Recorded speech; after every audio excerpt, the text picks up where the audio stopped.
So,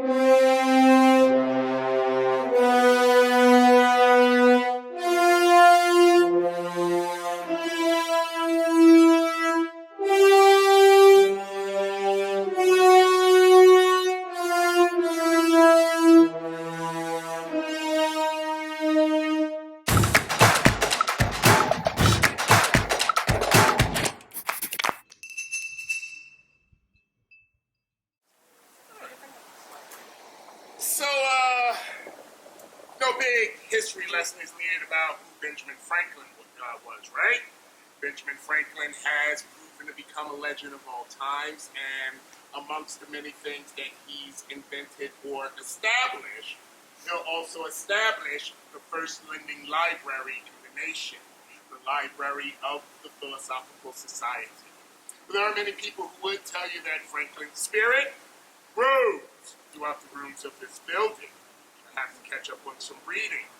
Documented sightings do date back as early as 1884, and if you're not already aware of this, Franklin is buried 2 blocks from here on Fifth and Arch. Well, he had been dead and in his grave for years when a cleaning lady described her encounter in an article for the Philadelphia Press. She said how she and her daughter would tidy up in the early morning hours when they would spot Franklin's ghost, and as he never appeared to bother the ladies, he never interfered with their work, well, they grew quite used to seeing his ghost. He went his way, they went theirs. Well, one morning, Franklin appears with an armful of books, and the daughter who was cleaning the shelves, well, she'll try to make way for him, but being overwhelmed by buckets and brushes, I guess she didn't move quick enough.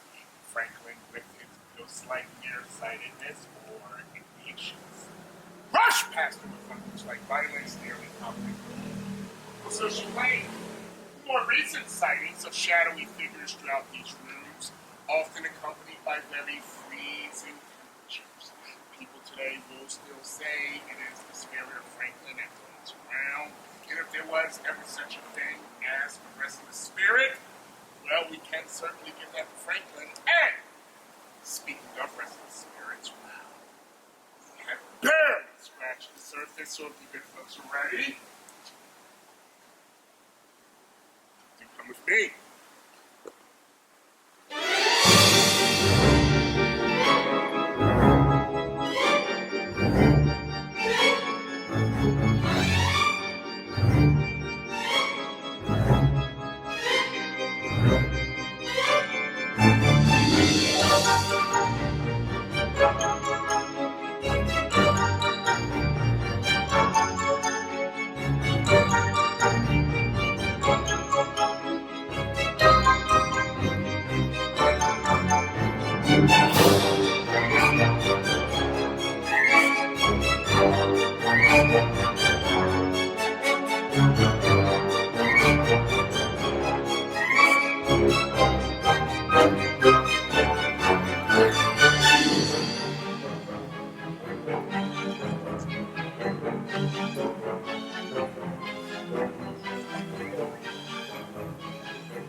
We can come a bit closer.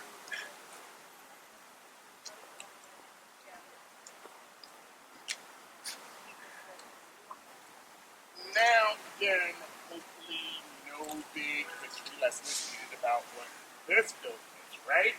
Perhaps one of the most famous buildings in the country. It's called the birthplace of the United States. But did you know that this place was haunted? Very haunted. Imagine you were a security guard, and your job is to help protect this national landmark. Now, for those of you who may have already been inside, you know that there are electronic security devices which can detect motion and the presence of anyone who is supposed to be here once the building is closed to the public. But these gadgets can also detect the presence of spirits. Oh yes, of ghosts. Now imagine you are closing Independence Hall for the evening. The tourists have long gone and you're looking forward to going home after a long day of work.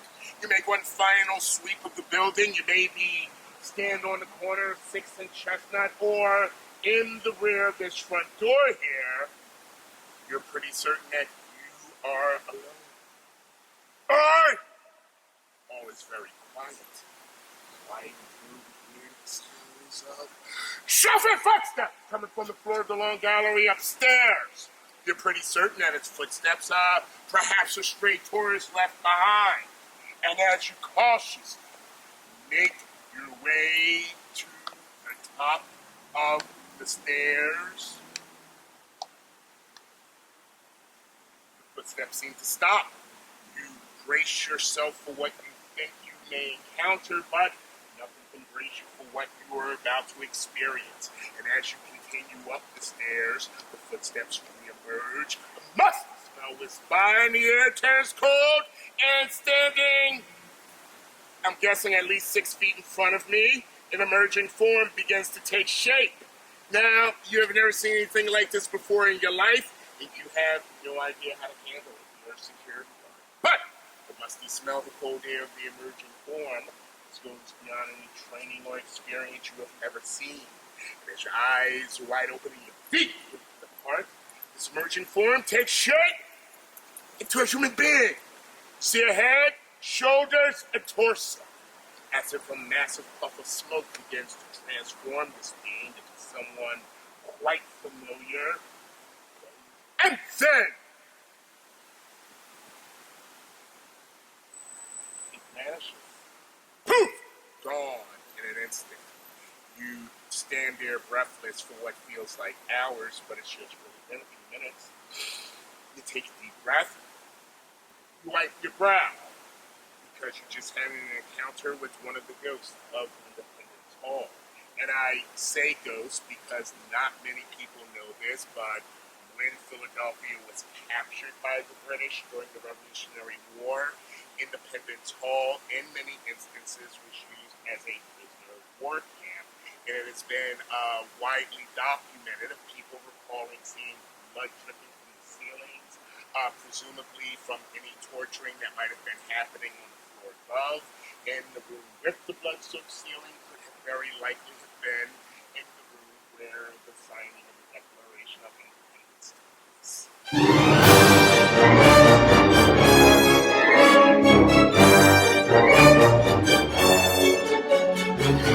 Public squares designated in his plans for Philadelphia.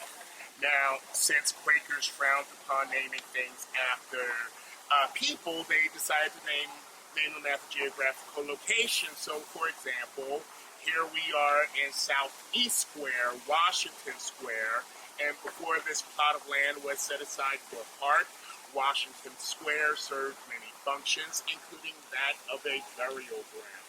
This was originally a burial ground for Africans, also known as Congo Square. This also would have been a potter's field where unidentified and unclaimed bodies were unceremoniously interred, including those who died of yellow fever. And it's estimated that nearly 2,000 soldiers who fought in the American Revolution, both American and British soldiers, are still scattered throughout here.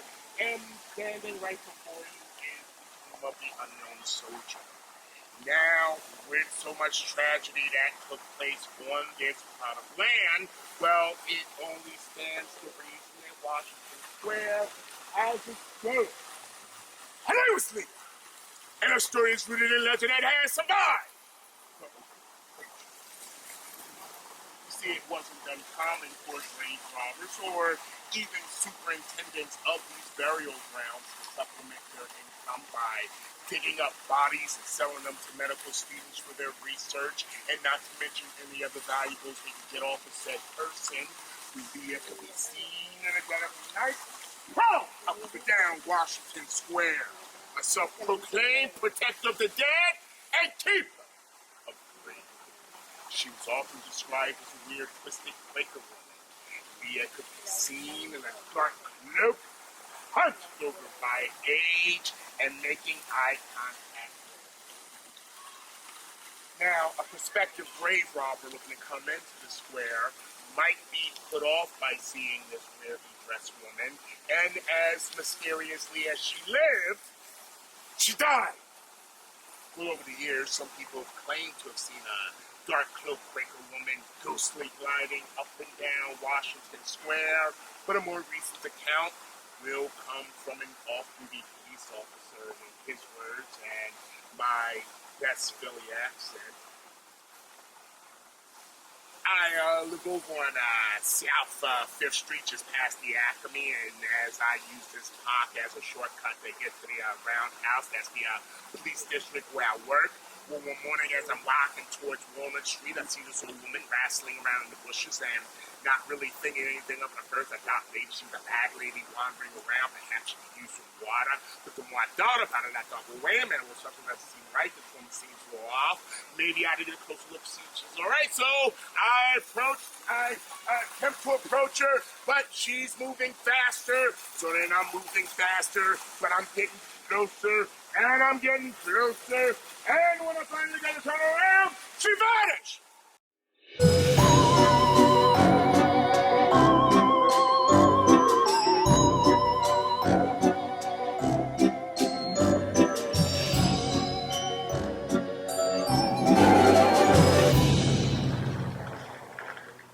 So here we are at one of Philadelphia's older German Lutheran churches. This is Holy Trinity Church, and if you might look out and notice the small graves in the back here, well, amongst the people who are buried here is a woman named Mary Lum.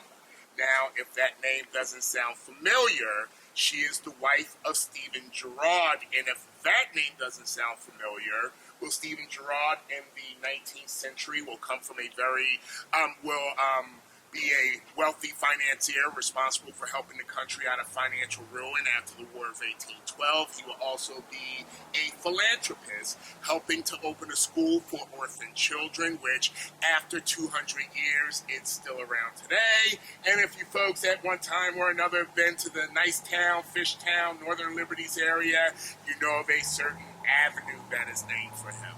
Well, to say that the Girards had a perfect, happy marriage, well, I'm afraid that wouldn't be the story. The truth is, Stephen Girard was pretty much a product of his time, 19th century Victorian world, in which he would have had a mistress and wouldn't have been shy about it, but being French and being Catholic, getting a divorce is not an option. Now, how did a Catholic come to be buried in a German Lutheran church? Well, the truthful answer is, I don't know. But, so what do you do if you are in an unhappy marriage? Well, if you are Stephen Girard, you'll have your wife committed. Stephen Girard will have his wife committed around the corner at Pennsylvania Hospital, where not long after giving birth to their daughter, she'll die of unknown causes, circumstances, with her last words being, "Why have you forsaken me?"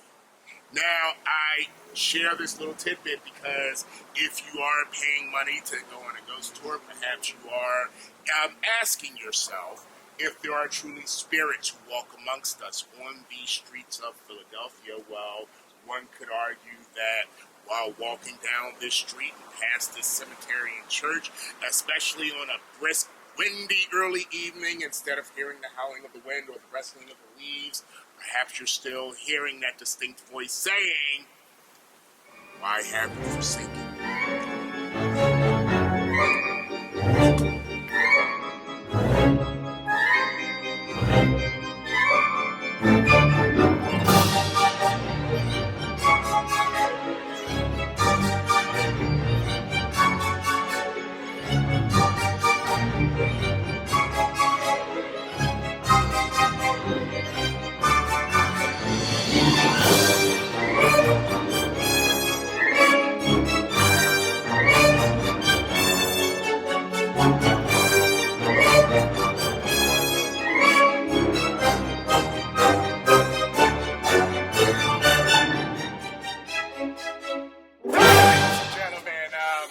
Not really a ghost story, but I'd be remiss if I didn't share this. If you're not already aware, we're currently in the Society Hill section of the area where many of these houses do date back to the 18th and 19th century, and many of these houses do still hold historical significance, as I'll be pointing out more throughout the evening, but one house in particular that I'd like to point out as we pass, and again, I would just remind you that these are still privately owned homes, so I want to be very careful that we are in fact being respectful of that, but if you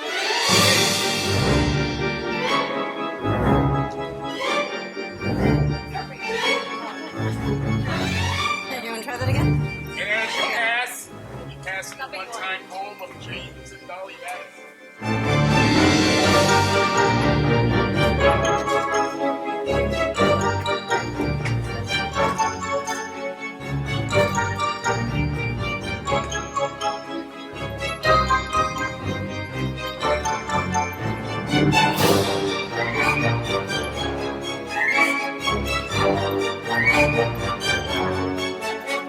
Dr. Philip Singh Physics, who was a pioneer in early American medical and surgical history. He'll study medicine at the University of Pennsylvania and practice medicine at Pennsylvania Hospital. And did you know he will even invent the first formula soda pop as a way of curing an upset stomach? And you can still buy that same formula soda pop at many of the gift shops in this area. And he will also install one of the earliest forms of a hearing aid. And if you had to guess how that hearing aid was installed, well, you drilled a hole inside the person's ear to be able to fit the hearing aid. Can you imagine that? Drilling a hole inside the person's ear. Well, there are many employees, both past and present, if you bug them long enough.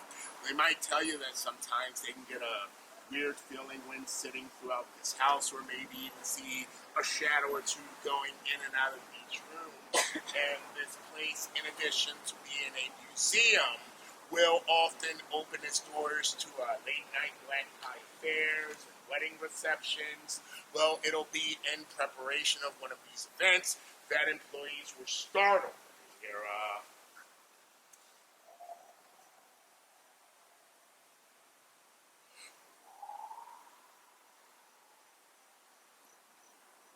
While investigating where the noise was coming from, it'll lead them to the fireplace. And sure enough,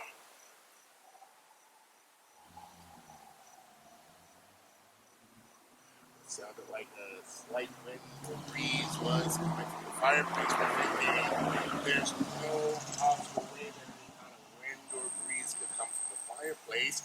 Boom! A big burst of energy knocked them back a few feet, knocking papers off the desk. And when they went to make a run for it, they were blocked in the doorway by a very tall, dark spirit.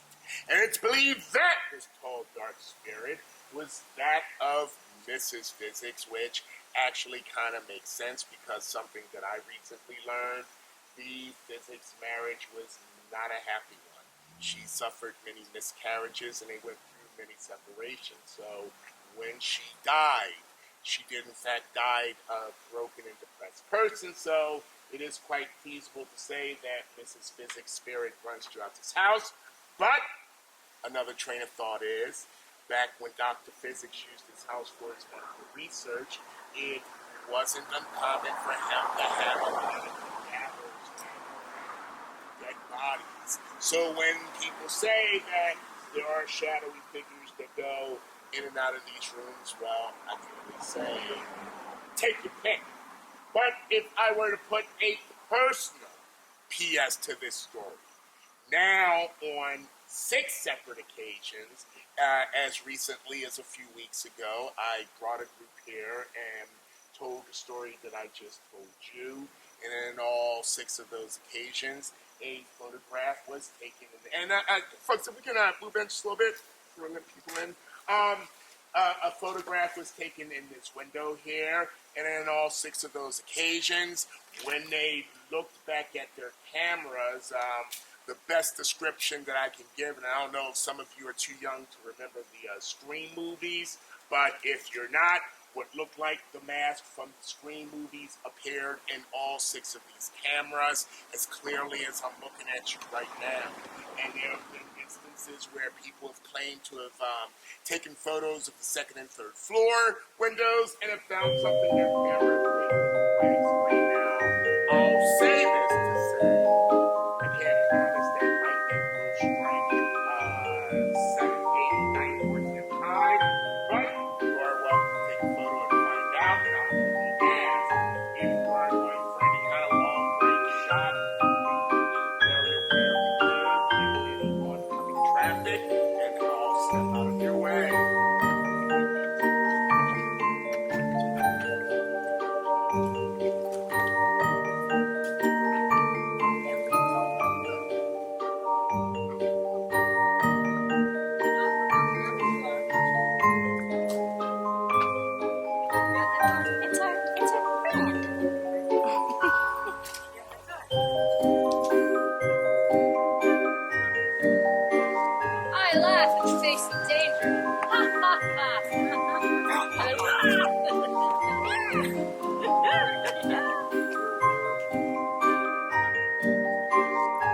here we are inside of one of Philadelphia's older cemeteries and churches. This is St. Peter's Episcopal Church, founded in 1761 by members of Christ Church, which is still located on 2nd and Market.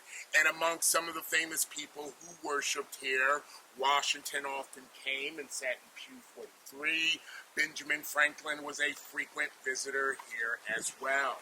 And among some of the famous people who are buried here, well, you have Colonel John Nixon, the man who will read the Declaration of Independence out loud for the first time on the steps of Independence Hall. Stephen Decatur, Nicholas Biddle, and did you know there's even a Vice President of the United States that's buried in here, George Mifflin Dallas, Vice President James Polk, and the man whom the city of Dallas, Texas is named for. But also behind these gates lie some very old spirits. And according to some of the sextons who have worked here over the years, they have claimed to have seen spirits who would walk stiffly and carefully between the stones, only to vanish just before reaching any of the gates. Or in this general front area here, it is said that you can often see an image of a woman in a long blue gown, kind of circling the stones as if she's trying to read a particular stone, perhaps her home. And did you know that there are even 7 indigenous chiefs who are buried in here? In 1793, Washington had extended an invitation to some of the Indian tribes for them to come here to work out some sort of treaty, but sadly that treaty never came because of the fever epidemic. These tribal chiefs suddenly died and was promptly buried in the cemetery. And in accordance to Native American law, because they were not buried on a sacred Indian burial ground, their souls can never truly rest in peace. You hear the sounds of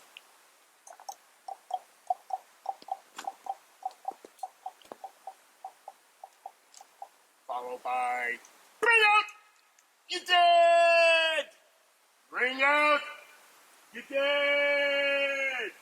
Now, any obvious Monty Python reference notwithstanding, during the yellow fever epidemic, as the word, the bodies out on the curbside, the way you would set your garbage out collected, and you waited for the fellow worshippers shouting, bring out you dead! But probably my favorite example will come by way of a fellow storyteller in which when she had a group inside of this cemetery, one of the tourists decided to take a picture of the storyteller, and when she looked back at her camera, found a very disturbing light dancing above the storyteller's head. Now, I'll take it that light didn't come from any of the lampposts or from the side of the church because people got so freaked out. Quickly wanted to leave this cemetery. Now, often when I tell people this story, some people might roll their eyes at me, to which I'm going to say, if you want to take a picture and find out for yourself, I go, wait a minute, or until we're asked to leave. Yeah. The pictures, we're actually inside.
legend home deserves a visit not only for its stately and eloquently furnished rooms, but because the former owner was Samuel Powell, the last mayor under British occupation and the first mayor under the new United States Republic. The Powells proved to be exceptional hosts, throwing lavish parties where the guest list most often included dignitaries from here and abroad. Washington made frequent visits here, even celebrating one of his wedding anniversaries in one of the rooms above us. And I'm going to hope that at least one of you know of a certain popular historical musical currently playing on Disney. Hamilton! Name any character from that show, including Alexander Hamilton himself. They would have likely have been frequent visitors here, including the Marquis de Lafayette. And in case you don't know who the Marquis de Lafayette was, he was the French officer and statesman who was largely responsible for helping win the war against the British and helping to shape and build this country. This is truly one of Philadelphia's more grander homes, but what do you think I'm going to say next? It's empty. Ghost sightings have been reported by former residents who have claimed to have seen spirits who look like they might have lived in colonial times. Now, maybe some of you live in a two-story home, and if that is the case, unlike your two-story home today, where your first floor is your living room, dining room, kitchen, and your second floor, bedrooms and bathrooms, well, in an 18th century world, this front room here would have been where the man of the house received his visitors. The back parlor would have been where the wife received hers. And on the second floor, you guessed it, a ballroom. Shadowy figures can often be seen from the stairwell of this front door, vaguely looking like British soldiers. Tap, tap, tap! The sounds of footfalls could be heard in the same area now. Could these, in fact, be British soldiers? Well, when Philadelphia was captured by the British, this home was occupied by the British High Commissioner. A 1965 newspaper report will also tell of a couple of ghostly encounters, and a very respected historian named Edwin Moore told a reporter how he was approached by two spirits as he was walking down the stairs of this front door. He said that the one spirit was dressed in an all-blue military uniform and was believed to have been the Marquis de Lafayette, who, as I said, paid frequent visits. He said that the spirit just looked up,